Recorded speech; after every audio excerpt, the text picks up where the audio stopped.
Welcome back to the Love Your Story podcast. Hey, today we are talking about defining our personal values.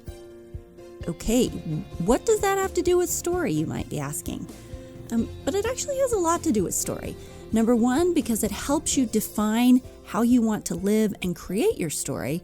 But number two, as you start to live those personal values, you start to collect stories that show you what your personal values really are, that allow you to teach, say, your children, that allow you to sort of define and create stories along your story path. So it gets kind of fun, it gets kind of interesting, and it also gives some direction. So I have been teaching businesses how to define their value stories. And by doing this, it helps them learn or get really clear on what they stand for and if they really stand for the things they think they stand for. And then also helping communicate to their employees and the people around them, even their customers, what it is that they really want to be well known for. Well, this easily translates into our personal lives and our personal stories. So let's get started.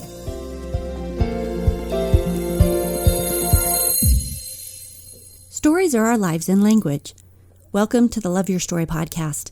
I'm Lori Lee, and I'm excited for our future together of telling stories, evaluating our own stories, and lifting ourselves and others to greater places because of our control over our stories.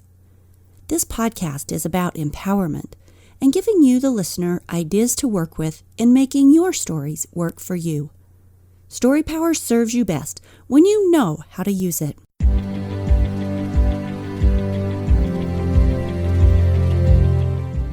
When a business defines its values, it determines what it wants its governing value system to be.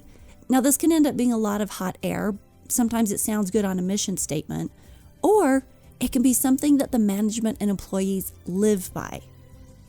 When we set our own personal value system, it's very similar. Actively choosing the values that you wish to create in your life can give you direction. It gives you definition. It can give you clarity as you make your day-to-day choices. So stay with me today for some thoughts on the process of setting your own personal values that will guide your life story creation and why you want to do that. Let me start out with a story. A new CEO had been appointed who believed strongly in putting the customer first. Right away, he implemented the policy of all employees parking at the back of the lot to keep the closer spaces open for customers. Soon thereafter, the CEO was out for store visits around to his new company, and he arrived at one store just as a torrential downpour was unleashed. The employees watched nervously as he drove around the parking lot, waiting to see if he would park at the back of the lot like he had been preaching and run through the rain, ruining his expensive suit, or if he'd park up front and call it a special circumstance. So they're all standing there looking out the window. But a few minutes later, they got the answer to their question as they watched the CEO sprint through 100 yards of pouring rain, completely drenched. His suit was ruined, but he bought a bargain suit from the store before he started his tour. Now, this is an interesting story because there was never any question from that point on about how employees were expected to act regarding this value. Clearly, management meant what they said when they said the customer comes first, when they said we want you to park at the back of the lot. Now, the reason that this story becomes super powerful to this company is because it shows their value. It shows them living up to that value, and this story can be passed on as a teaching tool.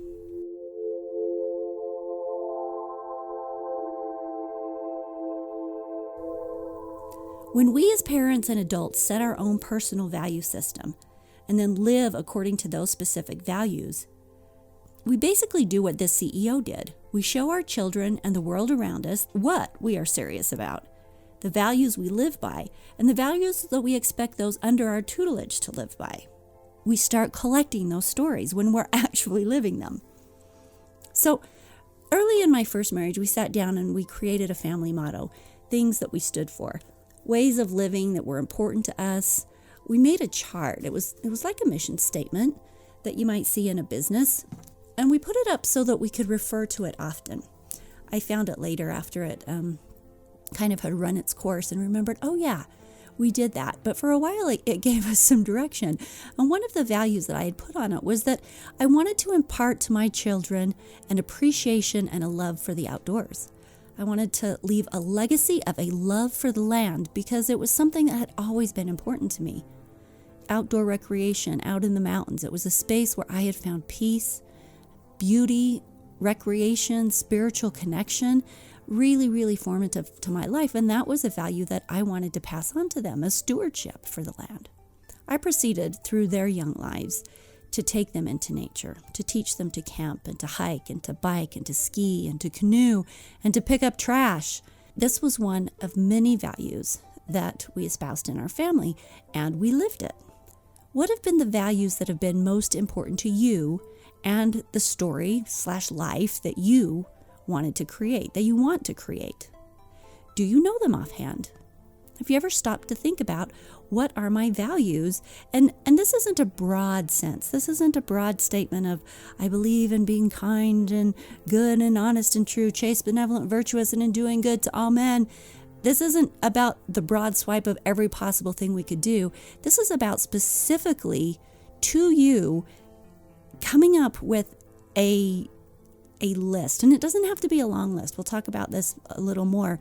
But 1, 2, 3, 4, 5, something but very specific list of values that you want to create your life around, that you want to stand for.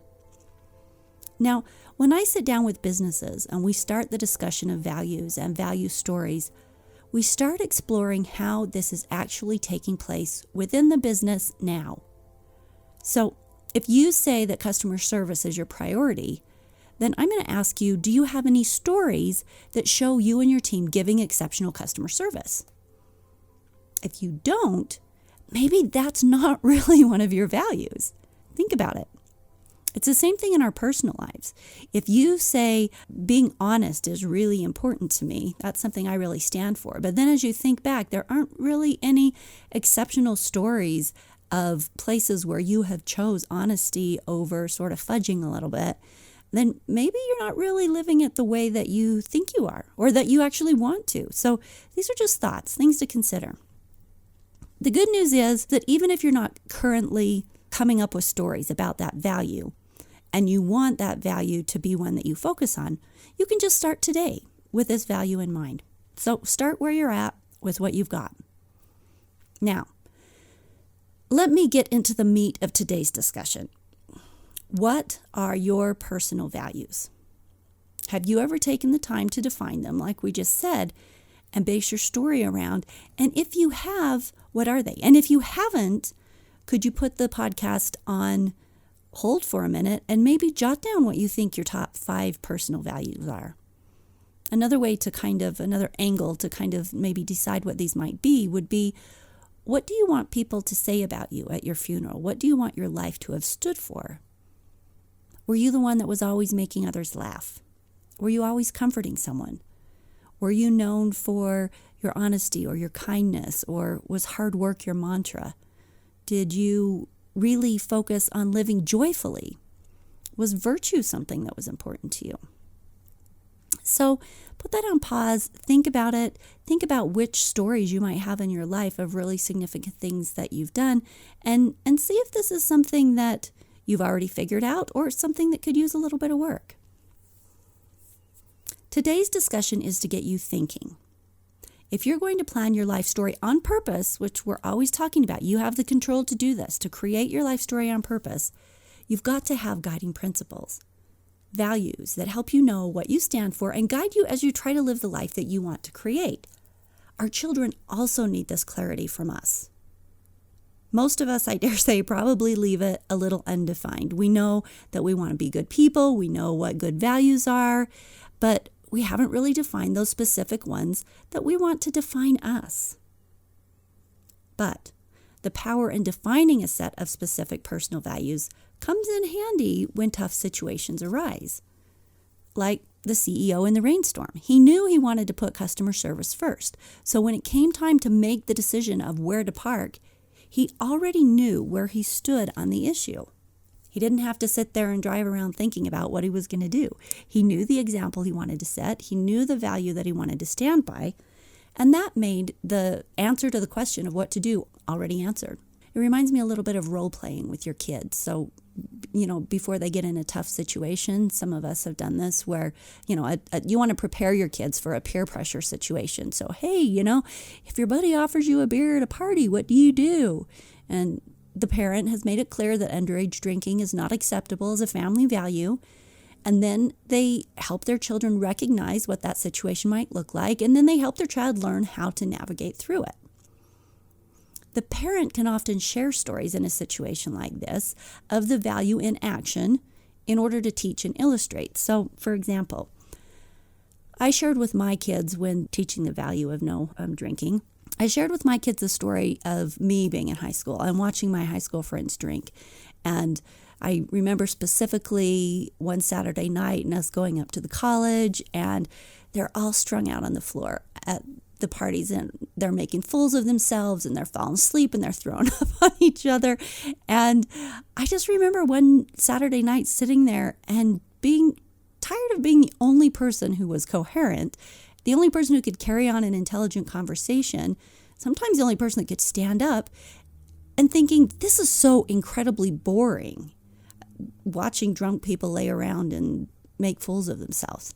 So I found zero value in that situation. So I found new friends. And of course, that's not easy in high school to just say, yeah, I'm not going to hang out here anymore. This isn't my space. And then to try to evaluate and create new friendships. So it was a challenge. It was a big move. But after a while, I made the transition because I just knew that I didn't want to be there. So as I shared this story with my children, we are sharing our personal stories as warning stories, as teaching stories of showing them what to do in certain situations.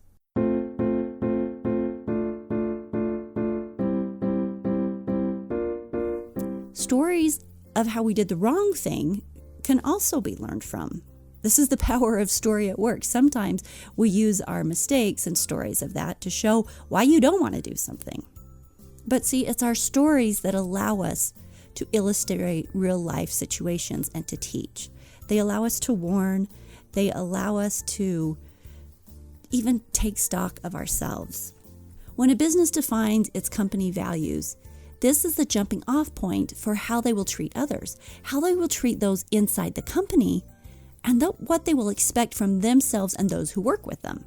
So if you know your company value is centered on providing the latest technology for your clients, you've said it, you've put it on paper, you've discussed it with your people, you start looking for ways that you can make this happen. You go to trade shows, you stay on top of the trends, you're constantly reading up on what the latest and greatest is. You know where you're coming from because you've defined that this value is important to you, and you're all about new technology. You dig for it, you're hungry for it, you market around it, and you share it with your customers. It always starts with deciding what you're about and then developing those ways of being on purpose. And guess what happens? You start to collect stories of you in action doing exactly what you said you would do, showing, not just talking about, not just telling, but showing what you are about. Well, this works the same way in our personal lives. If one of your personal or family values is honesty, and you can't think of any times when your honesty really stood out, is this truly one of your values? On the other hand, when you start living that value full force, you'll quickly accumulate stories of honest interactions, even and especially in tough situations. That will illustrate you living up to the value, and then you start collecting those stories and being able to use them. If you determine that is your family value, then when small and large circumstances come up, you know your course of action ahead of time, and so do your kids. Maybe that means that you don't piggyback off someone else's Wi-Fi, or maybe that means that the grocer forgets to charge you for cereal and you return and let them know. And maybe when you get in a tiff with a neighbor and you later find out that you were in the wrong, you fess up and apologize. And maybe it means you take losses at work in order to be fair with others and honest with others. Maybe it's much bigger. But the decision to base your life choices around a certain value, in this case, I'm using honesty as an example, This helps us as people determine our course of action ahead of time. That works for adults as well as for kids. I think we, no matter our age, might all just be kids working on hard things at different levels. Ayn Rand, she's one of my favorite authors. She said, quote, "Happiness is that state of consciousness which proceeds from the achievement of one's values," unquote. And isn't happiness what we're all trying to create in our stories? I know I am.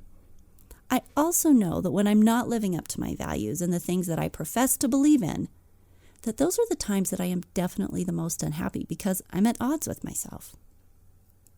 So, one of the reasons to define your values and to collect stories of you living these values, as a parent in particular, is that the stories will allow you to illustrate what those values really mean to you, and thus allow you to teach your children through the use of story. Values are subjective. So this is where the story comes in.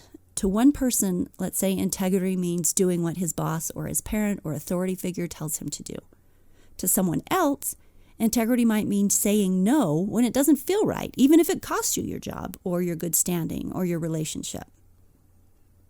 If you want to encourage a value or teach a value, you have to provide a demonstration by telling a story that illustrates in action what that value means to you behaviorally, or acting on that value and defining it through the action, which then provides a story, of course. So it's tools for teaching and tools for living, and defining those personal values serves multiple purposes. So like the CEO, he showed his employees what it meant to put the customer first.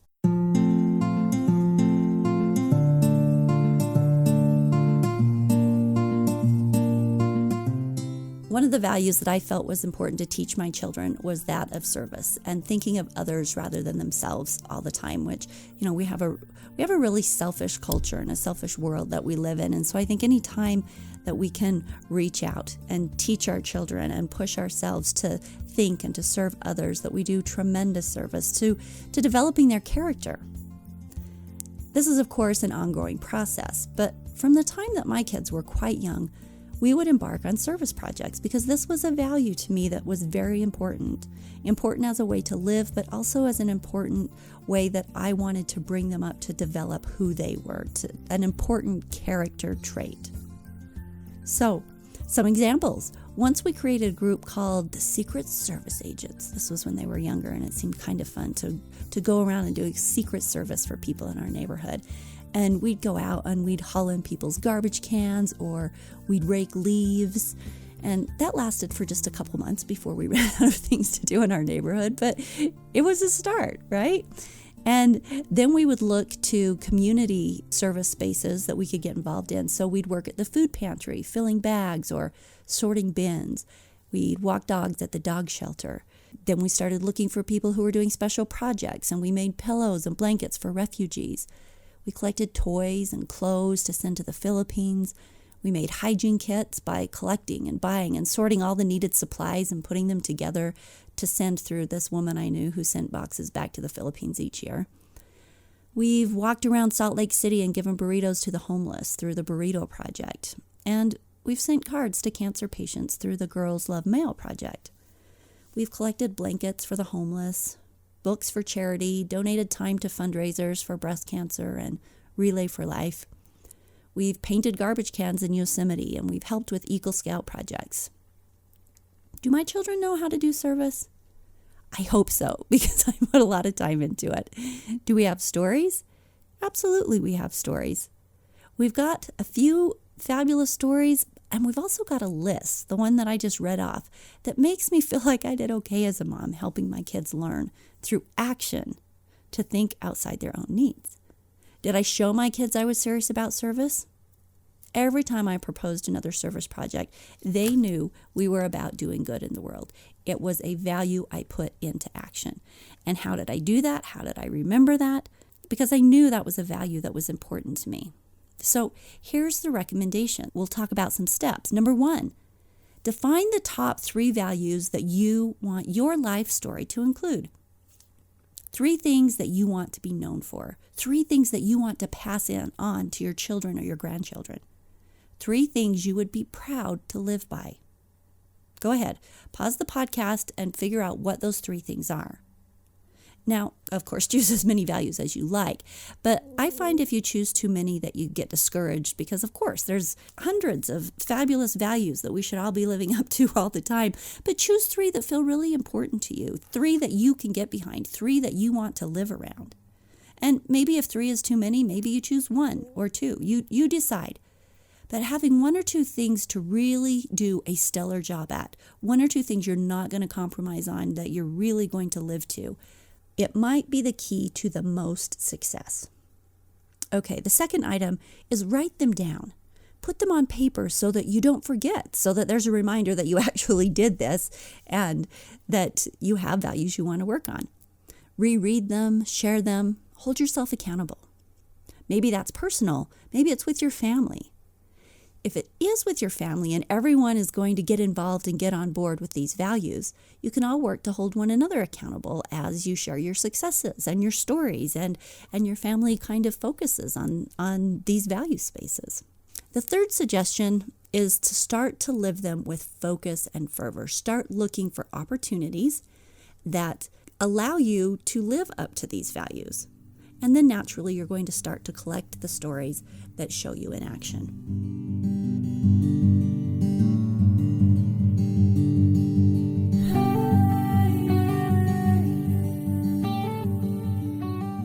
This week, your challenge is to follow at least the first 3 steps there. Decide on your values, write them down, start to live them. This will help you to start collecting your value stories. Have fun out there creating the life story you want. And don't forget to share this podcast with someone you know who could use a little empowerment today. Share the love, people. Also, go to the website www.loveyourstorypodcast.com and sign up for the 21-day challenge to create more love, more connection, and possibility in your own story over the next 3 weeks, over those 21 days. Those challenges take you to a new level. Take advantage of it. I'll see you next week on the Love Your Story podcast.